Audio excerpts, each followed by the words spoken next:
Thank you, Mr. Chairman.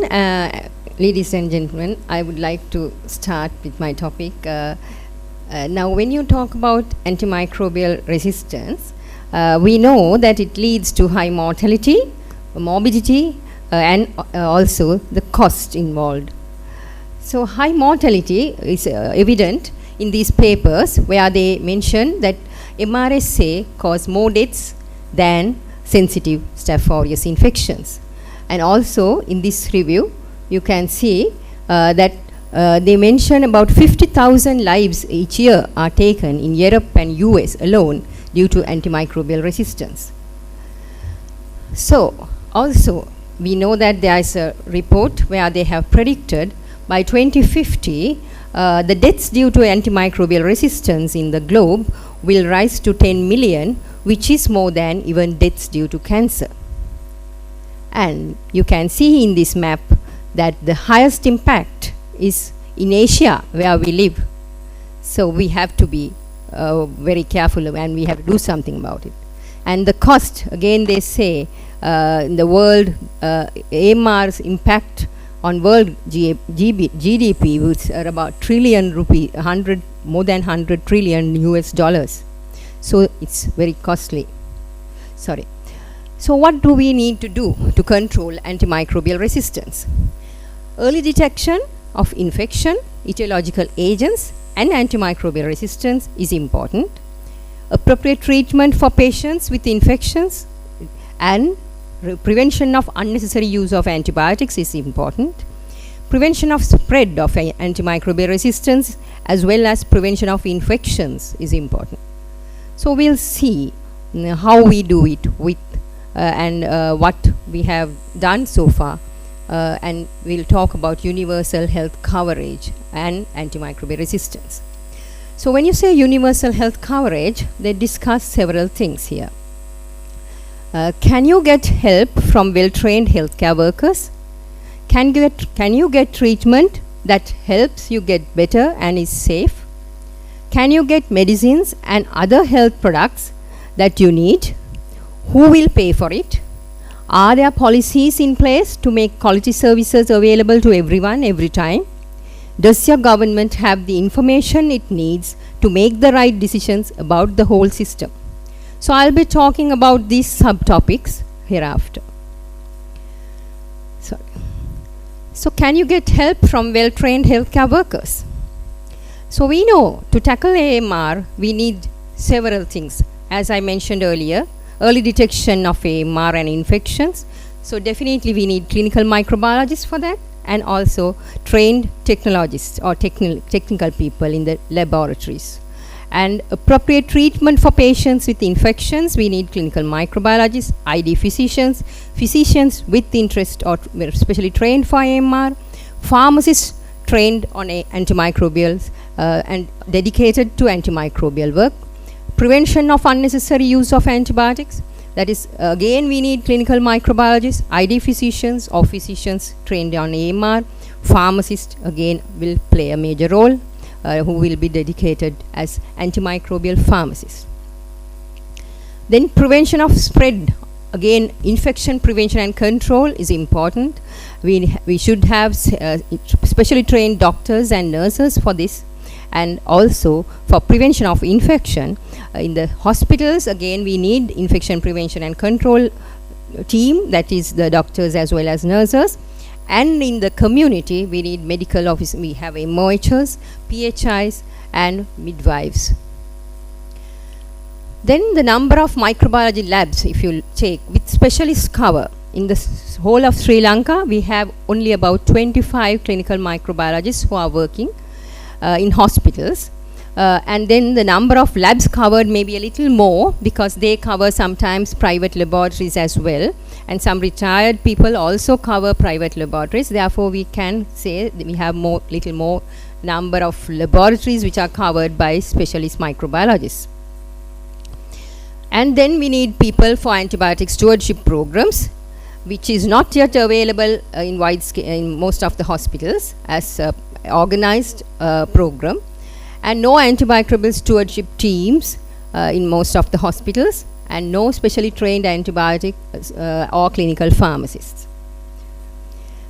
So we did a small program. We started antibiotic stewardship program in our hospital, and we noticed after 6 months there was a significant reduction of carbapenem utilization and carbapenem non-susceptibility to gram-negative bacilli, and also gram-negative organisms including Acinetobacter, and cost for purchasing carbapenem also reduced.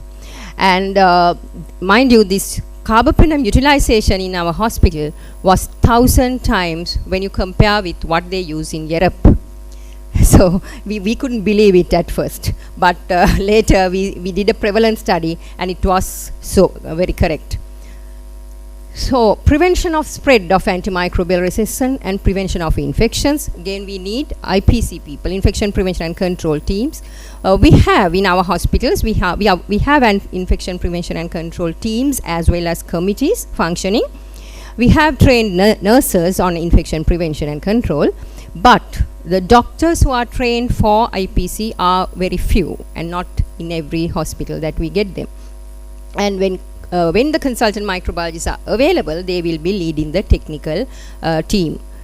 But in the community also, of course, we have a good system where medical officers of health, public health inspectors and midwives do a very good job, but what they do on AMR, I'm not sure. And if you look at the distribution of laboratory technicians in Sri Lanka, we can see a big discrepancy from in different districts according to this map. Here you can see that the Colombo district as usual has a very large number per 100,000 population, but the other districts are lacking behind. And then even medical officers, it is the same, a very big discrepancy between other districts. Pharmacists, again we have a problem. So it's not a universal distribution according to the population. Training and continuous education, which is important because not only having people, but they should be well trained and competent. So the training here is not mandatory for any healthcare worker. There's no regular plan for training, so it's a problem. Can you get treatment that helps you get better and is safe? Yes, we have a national drug policy for Sri Lanka from 2006, and it talks about availability and affordability of efficacious, safe and good quality medicines, and also to promote the rational use of medicine. It has objective to promote local manufacture of essential medicines, and also it talks about safeguarding of the rights of patients and consumers. So we have a policy, a very good policy. And we have guidelines. We have published national guidelines for empirical and prophylactic use of antimicrobials in 2016 with collaboration of many colleges, many clinical professional bodies, and College of Microbiologists led the way. But this is available now for anybody to download from web. So implementation of this is not optimal, but it is there. So can you get medicines and other health products that you need? Antibiotics and other antimicrobials related to AMR is available in public sector hospitals free of charge to patients on a doctor's prescription. In private hospitals and pharmacies also available to be bought on a doctor's prescription. But in this blog, where they say Talking Economics, the blog of the Institute of Policy Studies of Sri Lanka, they say that there are certain limitations in curative care, and they say drug shortages, limited outpatient care services, obtaining appointments before 12 noon, longer waiting times, etc., and limited access to specialist care has led to more and more out-of-pocket expenditure for healthcare. So vaccines, yes, we have the national immunization schedule as here shown here, which is given free of charge to anybody from the public sector. And in the private sector we have a wide variety of vaccines for a fee.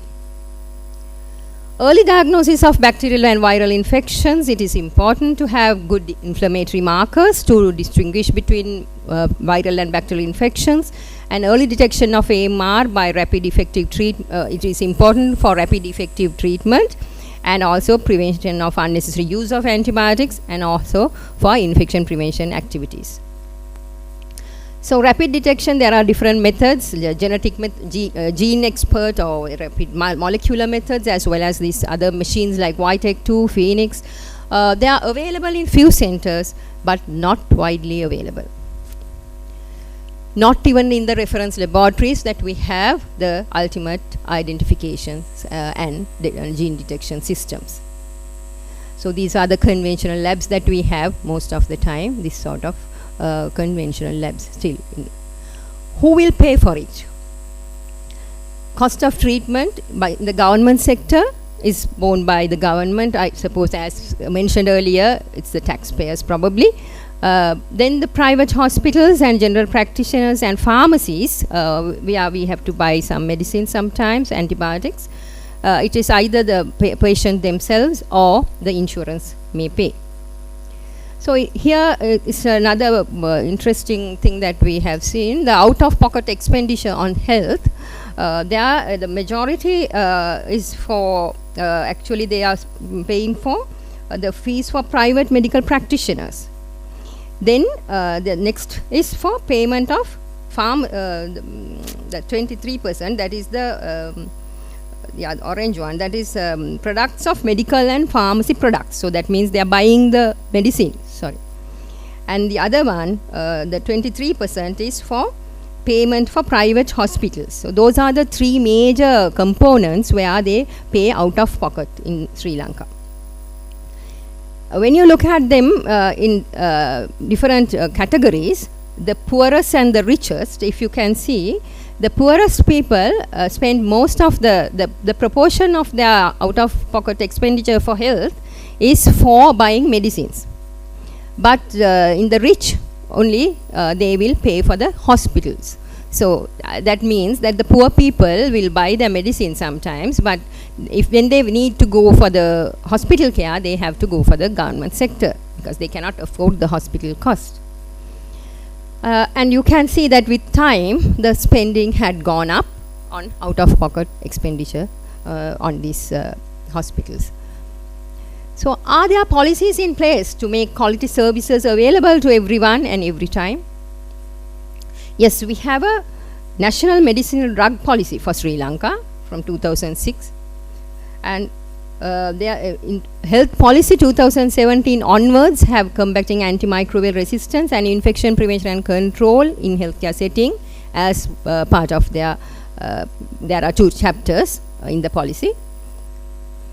And there's a guideline for procurement pharmaceutical and medicinal devices in 2006. And there are, as I showed earlier, there's an empirical and prophylactic use of antimicrobial national guideline in 2016. Then the red light antimicrobials were defined and sent as a circular to all hospitals where only microbiologists can prescribe these drugs, or they can only with the approval of the microbiologist only, they can prescribe these red light antimicrobials. So this had been issued as a circular to Ministry of Health. Antibiotic stewardship programs not yet available in most hospitals, and only few restrictions are in place in most of the hospitals where microbiologists are working. Quality of labs are important. Only few labs have got accreditation, that is also mostly in private sector, and quality of labs are variable. So does your government have the information it needs to make the right decisions about the whole system? Or as Dr. Benragama correctly mentioned, we have 2 surveillance systems going on at the moment from the College of Microbiologists. We started this blood culture and urine culture isolate AMR antimicrobial resistance surveillance, which is the data and the descriptions are available in the web through our college website. But there's no data on AMR antimicrobial resistance in animals and environment, and also consumption data on humans, in humans as well as in animals, is not very much available. And the prescribing patterns, the drivers of prescribing behaviors, they are the things that we need to do more research on. So what's the way forward? To control antimicrobial resistance, as Dr. Benragama mentioned, we have the National Strategic Plan now for 2017 and to 22, based on the Global Action Plan of WHO with multi-sectoral participation. And high-level commitment is needed, so leadership for implementation of activities of National Strategic Plan is needed. And DDGLS, Dr. Benragama, is the focal point for National Action Plan or National Strategic Plan implementation. So we need multi-sectoral collaboration. Implement strategic plan to combat AMR. We have 5 strategies.